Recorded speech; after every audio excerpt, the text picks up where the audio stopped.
Well, hey guys, Silly Tuck here, and welcome back to another episode of ECW Extreme Championship Wrestling. This is, of course, Hardcore TV. This is episode 26, I do believe. We're getting there. We're getting there. We're not even... Are we close to a year? I mean, like, I think we're halfway there.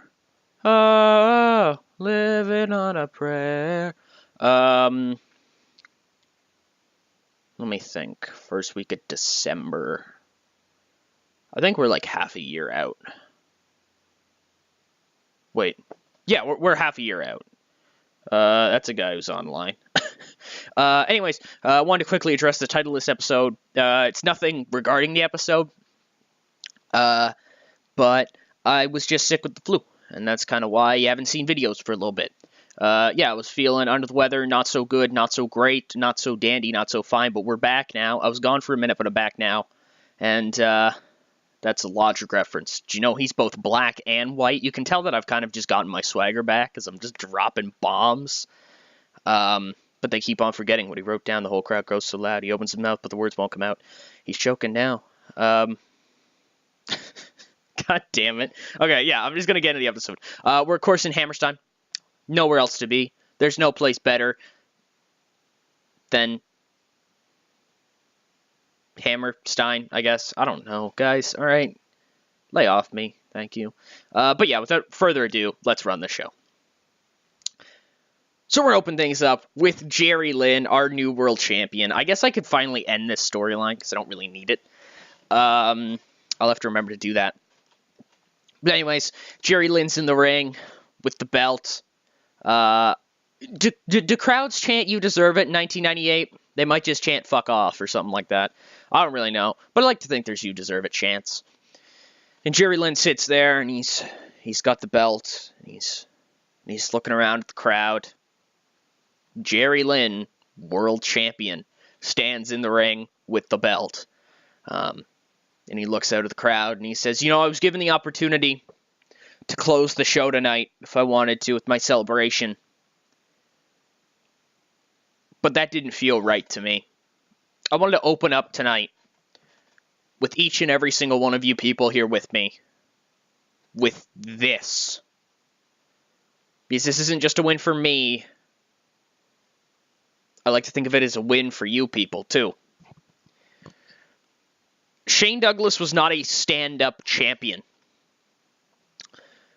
I plan to be a stand-up champion. I plan to take on all comers. And that's why I'm not going to wait. I'm not going to take a bit and relax. Tonight, in our main event, I want Bam Bam Bigelow taking on Shane Douglas for the #1 contendership for this ECW championship.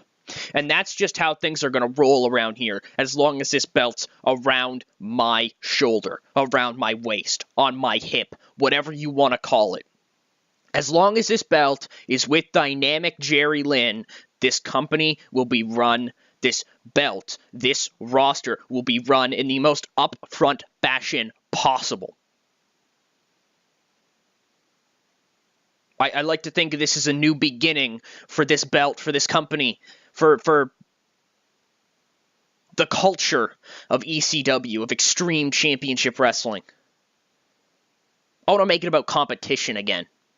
And thanks to Paul Heyman, that match that I wanted to set up tonight, Bigelow versus Douglas for the #1 contendership, that's happening tonight in your main event. Thank you all. Hope you all have a good night.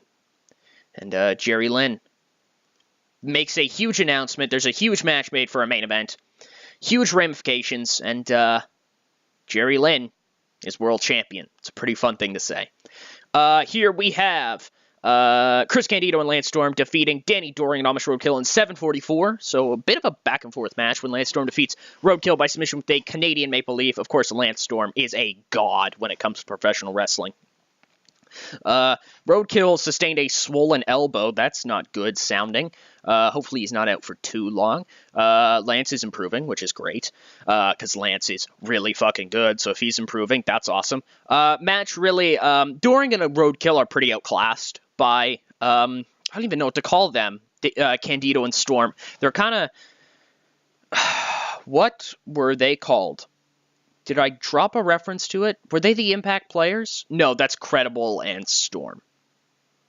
I'm going to have to think of a name for them. They could just be Candido and Storm. I don't have a problem with that. I just think that maybe they could have a name. If you think of any name ideas, leave them below. If not, that's okay. Don't worry about it. Don't forget about it. All right, anyways. Yeah, the match really, Doring and Roadkill are outclassed. But they show some tremendous heart. They keep fighting back against the two more versed, more experienced, the better competitors. My friend Michael's playing Terraria. You know, when Roadkill and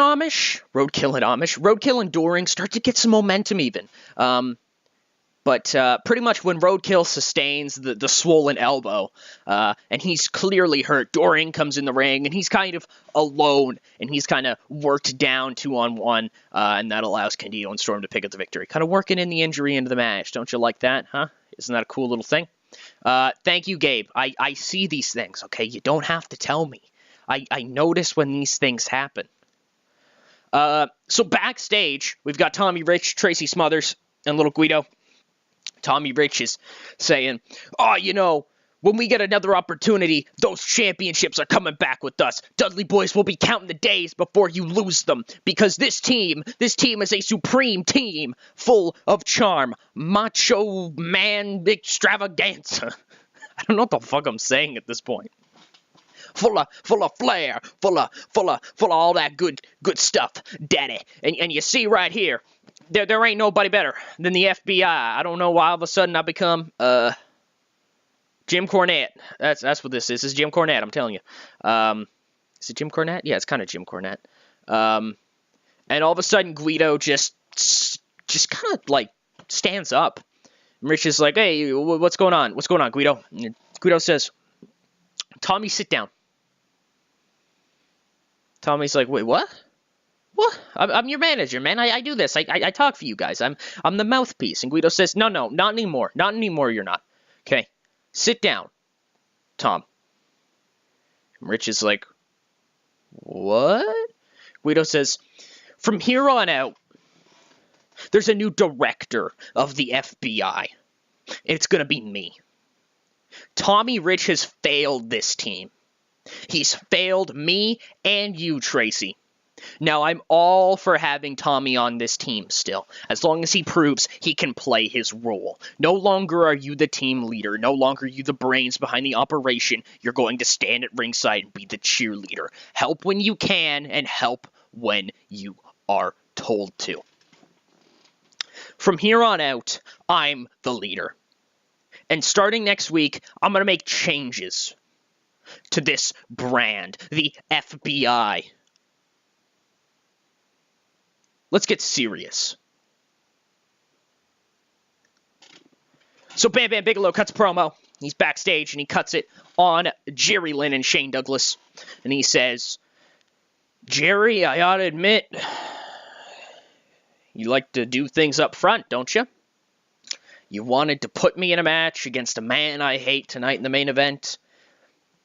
And the sooner I tear his limbs off, one by one, the sooner I get the opportunity to take that belt from you. I admire it, really, if it wasn't so stupid. Jerry, you can't believe that I won't take that belt off of you. You must be praying for Shane to pick up the victory. But here's the thing, Jerry. I already lost once to Shane. It's not going to happen again. Count your days, Lynn. Because your days, they're numbered. Rob Van Dam and Steven Regal cut their kind of like NWO-esque promo again or whatever. They're like backstage somewhere wearing their hoodies. And Regal says, Dreamer, Sandman, you want to keep saying shit? You want to keep pulling pot shots? You want to keep calling out to the wind for something to happen? I'll give you something. Me and Rob, we're going to be here next week in that ring. And we want the two of you to come see us.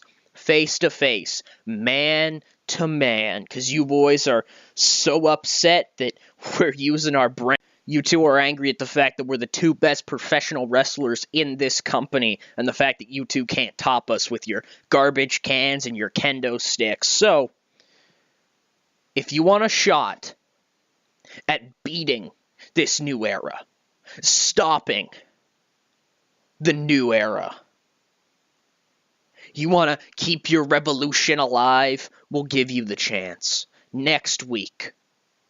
What do you say? And Van Dam just kind of in the background just does the Rob Van Dam, and the crowd does it with him, and this just kind of that's all that Rob contributes to it. He just kind of stands in the back and just does his thing, and the crowd fucking pops for it because he's Rob Van Dam and he's fucking great. 57 C- in about 4 minutes. Mike Awesome just puts Cronus in the fucking ground with an awesome bomb. Cronus is like, match starts, whatever, and Cronus is like, oh, oh, he starts like dancing at Awesome, and Awesome's like, what the fuck is this? The fuck is this? The fuck is this? And then Cronus continues to be weird, and Awesome literally just kind of stands there and looks at him for like about 2 minutes, and then Awesome just hammers him with a clothesline, lifts him up, just hits him with a massive elbow to the skull, and then picks up the remains of a pretty much unconscious Cronus and just drops him with an awesome bomb. 1, 2, 3. There you go. Look at that. Mike Awesome debuted a new power spot that showcased his strength. His psychology will be... It's that elbow, brother. It's that patented elbow to the skull. He just, bam, hit him in the back of the head with it. And that's the spot. I love it. Woman is already responding to Regal and Van Dam. Like, literally that quickly. Woman just comes out to the stage and says, if you want our answer, Regal, Van Dam, wherever you're watching this, Sandman and Dreamer will be here next week. As will I, as will Beulah. You best be ready. Because we sure as hell will be. Spike Dudley comes out and he takes a microphone and he says, well, you know, it's been a good couple weeks for me. I've been on a bit of a winning streak as of late. I won the 370 Gaming Memorial Battle Royal, which was funny because Paul Heyman only recently figured out that 370 Gaming, he's not dead. So that was kind of weird. But I won that. And I've been winning a lot, as I've just stated. So, tonight, I'm going to do something a little bit different. Instead of waiting for competition to come to me, waiting for me to pick up another victory, I want to make a challenge. I don't want to make a challenge to anybody, though. No. I want to make a challenge for something big. Against something big. Taz, I want you. I want to match with you for that television championship. I think I'm ready. And if I'm not, well, that just won't happen. I'm ready for this. I'm ready to make the jump. I'm ready to take the television championship from you. I respect the hell out of you. But I've just got the right moves.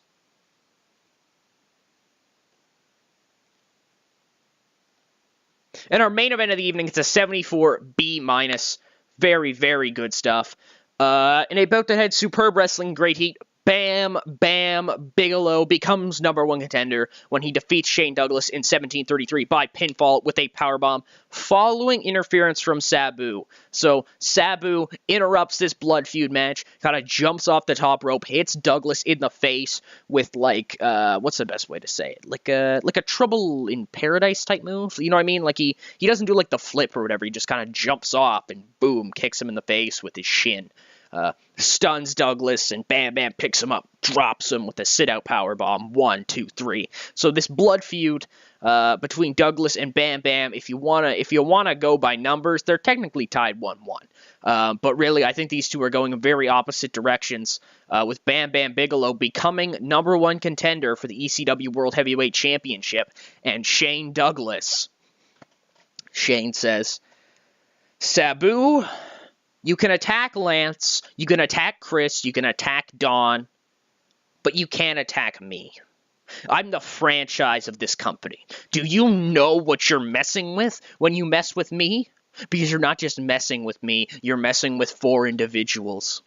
4 geniuses in that ring. 3 geniuses in that ring and Dawn Marie. You see here, I am the franchise of Extreme Championship Wrestling. You deranged lunatic. You think you're this suicidal, genocidal, homicidal psychopath? You can go ahead and step up and get your head checked. And while you're at it, you can get your ass franchised. I beat you once before, I hurt you once before, and I'll do it again. And, that's the end of Hardcore TV. 68C+, very good show. Very, very, very happy with that show. Great main event. Really good stuff always from Bam Bam and Shane. They work really well together. I'm very proud of both of them. They really are great. They really are great together. So I guess they're technically tied 1-1, but I wanted to make it clear that that was not the point of that match. It wasn't to continue the feud. That's kind of why I stated that. Oh, no. Oh, no. Oh, no. Luthez died. Oh, no. Oh, that's terrible. I'm